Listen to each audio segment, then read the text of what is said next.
Eger biz öz musulmançylygymyzda üç zady düşünsek, köp zadyň düşmi biziň ýaşaýyşymyza geljek.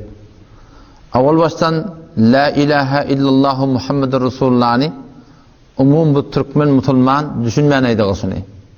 Enemiz, atamyz, kakamyz, garrajamyz, mamamyz, babamyz umum şunu düşünmäneydi biz. Biz hem düşünmän gelip illa maşallah ahum molla bir ehli mutala'a bir zap bolup özüni düşünmese umum Türkmen musulman şunu düşünmäneydi.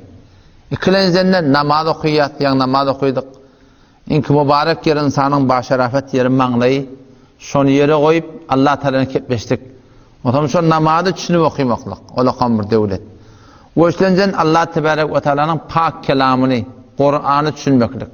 Eger şu üç zady düşünmelse, tendiýen boljak dinin kullen mana mefhumi, din diýerler näme, İslam diýerler näme, şeriat diýerler näme, şoň fehmi bize geljek. Bir düşün boljak kulli suratynda. La ilahe illallah Muhammedur Rasulullah düşünsek, namaz düşünsek, Kur'an düşünsek. Ehli ilm aýdypdyrlar ki her kimi ki Allah Taala bilen ketmeşek bolsa, hususi suratynda namaz okuýdyn diýipdir. Allah Taala ketmeşeden gelýän has bir ibadet bilen namaz okuýmaly.Wer kim isleýän bolsa ki Allah Taala şo bilen ketmeşsin. Mustaqim sen oýadyň bilen ketmeşsin.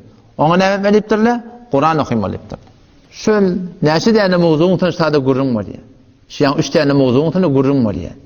Ki la ilahe illallah Muhammedur Rasulullah düşünmeklik, namazı düşünmeklik ki nälekem şu Cezbe kimin elinde şandy ba, şoň manyny ýadyly. O bir de imanı, Kur'an'ın üstünden imanı öğrenmekligi biz adat etmeklik gerek.